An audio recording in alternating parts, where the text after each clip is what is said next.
Hey fam, I bumped into this baby drum kit the other day for less than $40. It was covered in dust and cobwebs. I wiped it off, played with the heads a little bit. I don't know. Some kid might like this. We always complain there's no musicians growing up putting out good music these days. What do you say we give that back to someone? Or even make a little busking kit for myself? I don't know. Should we heck around with this thing and see how it sounds? It's got a little 10-inch snare, little 16-inch kick drum that's not horrible. I will not be using that baby pedal for a toddler. Little 8-inch rack tom.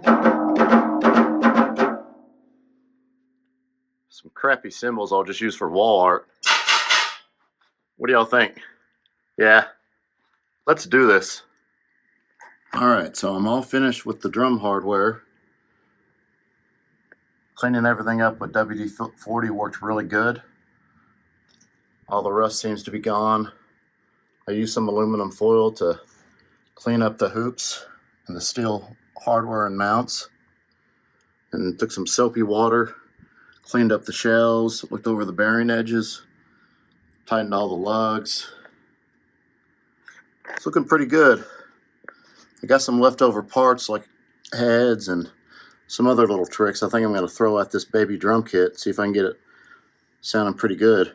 I know it won't sound like that over there, but for a drum kit that I picked up for less than $40, I bet I can make this thing do some work.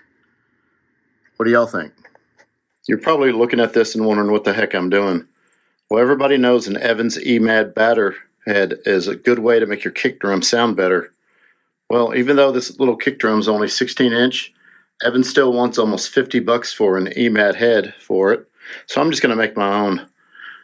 I got an old foam ring here. I got the original batter head, 16, and I got a 13-inch head that I cut out. And what I'm going to do is I'm going to use this as a border and cut around here and stick my foam in there. And I basically got a free EMAD. Okay, you're looking at this and you're thinking, I thought you were going to make a DIY EMAD. Well, I did. I guess you could say it cost me $8 because that's what I paid for this batter head. But now since I did my little hack, I just took that foam ring that I had and cut out a second clear batter head and made my own little DIY EMAD. And yes, I know, I should have paid a lot more attention in arts and crafts because this thing came out looking like arts and crap. But it's going to sound just as good as an EMAD, and I doubt anybody's going to be sticking their head down there where my feet and kick drum pedal is. So that's a way you can save some money if you want to make your own EMAD head. Alright, here's this 8-inch rack tom. I wasn't sure how much I was going to like it. I prefer a deeper drum, try to get that fat sound out of it. But I've been impressed with this little guy.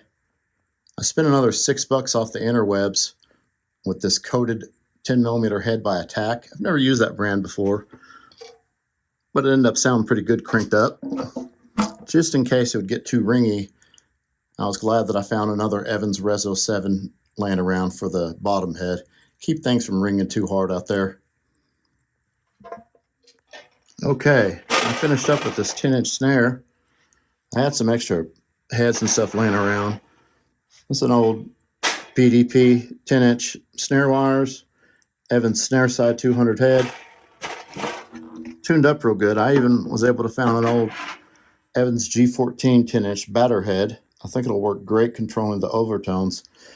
I cranked this sucker up real high. It's got a nice little hippity-hop backbeat sound to it with a little bit of Latin flavor. I think it'll do work.